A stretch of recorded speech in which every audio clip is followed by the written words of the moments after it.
Anyone who's done it knows working the overnight shift can be a pretty tough thing. Can be, but did you know it can affect your health? People who work odd hours are at higher risk of heart disease and certain cancers. CBS 19's Haley Wilgus has important information for those of us who don't exactly work 9 to 5.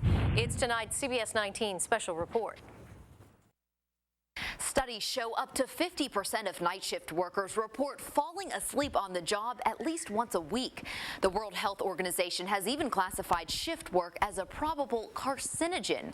We tagged along with some shift workers to find out how they balance their job, their sleep, and their health. 2:30 in the morning.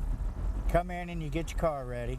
It's only 10 a.m. and Jody Kline is almost 8 hours into his workday. A lot of times, 3 o'clock in the morning, we get people from the hospitals going home. Kline drives the early morning shift for taxi cab company of Tyler. It's very cool watching Tyler come alive. You get to meet a whole different group of people from 2 in the morning till 8 in the morning. With this schedule, bedtime comes early for Kline, around 7 p.m.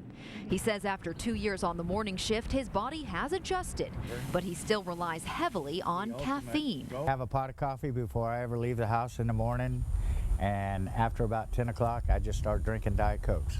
And he needs a lot of time to catch up on rest. I get 2 days off a week. One, I do nothing but sleep and get in my recliner and watch sports. Scientists suspect working the night shift may be dangerous to your health because it disrupts the circadian rhythm, which is your biological clock. Also, your body may not make as much of the hormone melatonin, which suppresses tumors from developing. Health issues long-term of this could lead to ulcers, heart disease.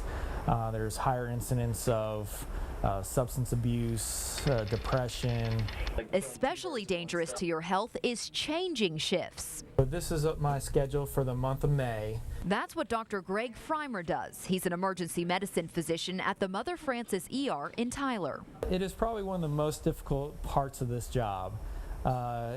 Is switching your body back and forth from a day shift to a night shift. Dr. Freimer has learned how to adapt his sleep schedule to his changing work schedule. Trying to switch back to days, I'll try to maybe sleep 4 or 5 hours so I'll be able to fall asleep the next night. Taking naps during the day can be tough with 2 young kids in the house. At work, I feel like I'm always on my game. It's at home where I might not have the amount of energy my 3-year-old wants to run around and play with her. Dr. Freimer says shift workers need to create a cool, quiet, and dark place to sleep that simulates a nighttime environment. It's important to eat right, it's important to exercise, and do take vacations or decompress on your days off. You're going for a cab ride. It may be Kline's upbeat attitude that keeps him going, or maybe it's just the caffeine. But Kline says he loves his job and even his odd hours. I'm an early morning person. My favorite time of the day is when the sun comes up, so this is my shift. If you like the shift, it makes it that much easier.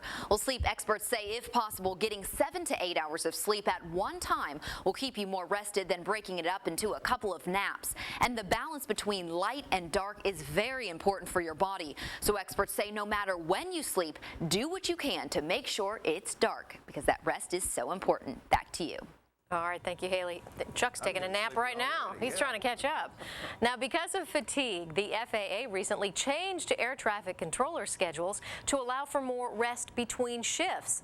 Some sleep experts suggest on-shift nap time for workers with changing schedules.